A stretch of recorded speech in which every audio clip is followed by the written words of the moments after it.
It was one of those sticky suburban evenings when the air felt heavy enough to slow time itself and the cicadas buzzed like an alarm clock that nobody could shut off. And in the middle of it all, our neighborhood HOA was once again under siege, not from an outside threat, but from the very person who had appointed herself the unofficial sheriff, mayor, and moral police of the cul-de-sac. None other than Karen, a bleach-blonde tyrant with a bob haircut sharp enough to slice bread, oversized, sunglasses that never left her face even after sunset, and a pastel wardrobe that screamed fake charity gala. People in our community had long whispered about her reign of terror, how she would photograph trash cans left out a minute too long, measure grass with a tape measure, and threaten fines if a child's bicycle leaned against a fence.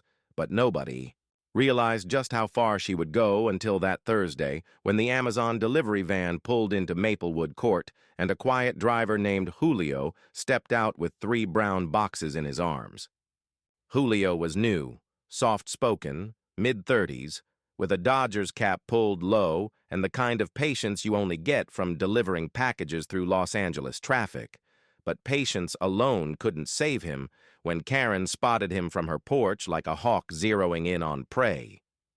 She stormed across the lawn in pink sneakers and a neon tracksuit, blocking his path before he even made it halfway up the sidewalk.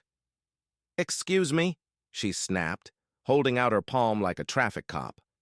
"Before you drop anything off, I need to verify the contents. We've had reports of unsafe items being delivered." Julio blinked, stunned, shifting the boxes in his arms. "Ma'am, I can't open or show you anything. These are private deliveries." But Karen puffed her chest out, declaring, "I'm the president of the HOA, and it is my sworn duty to keep this neighborhood safe." A curtain twitched in the window across the street, neighbors already watching. Julio tried to sidestep, but Karen mirrored his every move like they were in some twisted dance-off. "If you've got nothing to hide," she said smugly, "then transparency shouldn't be a problem." He sighed, tightening his grip. "Lady, I'll get fired if I let anyone tamper with these packages." That was when Spencer, the homeowner, expecting the delivery, walked out in flip-flops and a beer-stained t-shirt, confusion plastered on his face. "Karen, what are you doing?" he asked, rubbing his temple. Karen turned dramatically, as if she'd been waiting for an audience, and proclaimed, "Spencer, these packages could contain hazardous materials, and as the HOA president, I must verify them before they cross into our community." Spencer laughed out loud, a short, sharp sound, and said, "You've lost your damn mind. That's my barbecue grill and paper towels." But Karen was already reaching forward, grabbing at the top box. Julio jerked back, nearly losing balance, but Karen lunged again, clawing at the cardboard like it contained nuclear secrets. "Step away!" Julio barked, his calm finally cracking, but Karen shoved her shoulder into him with surprising force, and in an instant the packages tumbled, one bursting open to reveal, anticlimactically, nothing more than paper towel rolls. The absurdity didn't slow her down. She pointed at the fallen roll as though it were contraband. "See? Contraband bulk goods? Probably counterfeit," she hissed. Neighbors now poured onto porches, phones already recording, a chorus of whispers. Rising, Spencer grabbed his phone. "That's it. I'm calling the cops," he said, thumb flying across the screen. Julio bent to gather his boxes, but Karen doubled down, grabbing his forearm, trying to wrestle the satchel from his shoulder.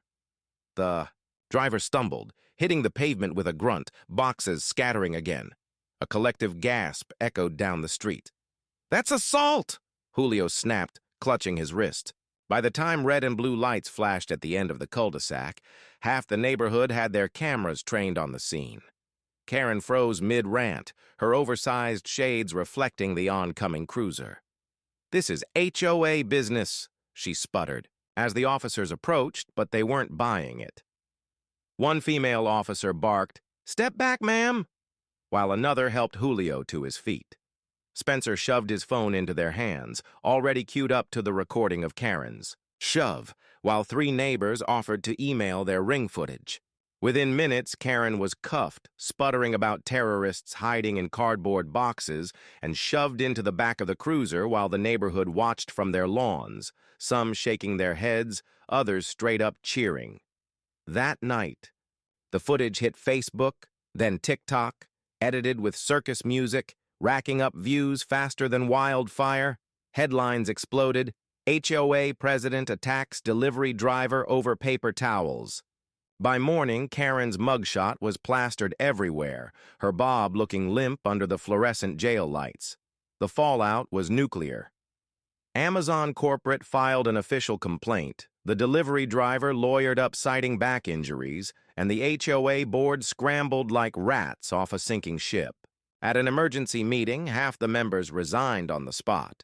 The other half voted unanimously to censure Karen, and all of them cried about subpoenas now arriving in their mail. Turns out this wasn't her first rodeo. Neighbors came forward, with stories of Karen stopping FedEx trucks, demanding to see grocery deliveries, even once threatening to fine a teenager for ordering too many pizza boxes. Investigators uncovered texts where she literally told board members, all packages should be inspected by the HOA before residents open them. That quote alone lit up the local news like gasoline. Moms in minivans roasted her in Facebook. Comment sections, neighbors held up signs that said, "Free our packages" and "Return to Sender Karen," and someone even printed her mugshot onto t-shirts. At the trial, the prosecutor didn't hold back.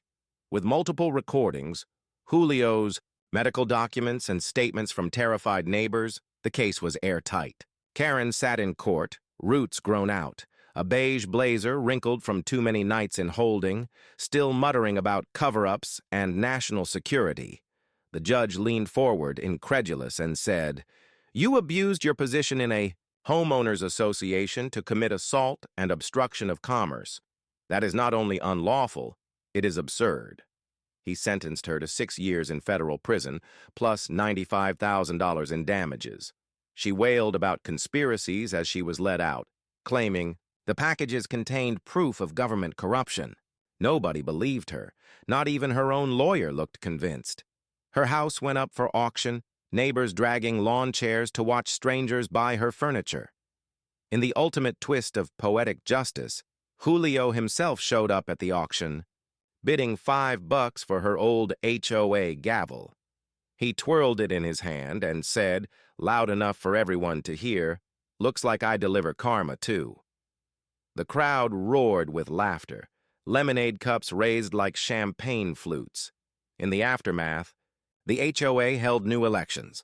Spencer nominated a retired nurse named Linda, level-headed and allergic to drama. "Let's plant flowers instead of lawsuits," she said in her acceptance speech, and the room erupted in applause. From that day forward, nobody mentioned Karen's name out loud. It became a whisper, a ghost story told to new board members about what happens when power goes unchecked. Meanwhile, Julio got promoted to route manager, occasionally swinging past Maplewood Court in a shiny new van, blasting Elvis Presley's Return to Sender, just to remind everyone of the legend that had unfolded right there on their quiet, suburban street.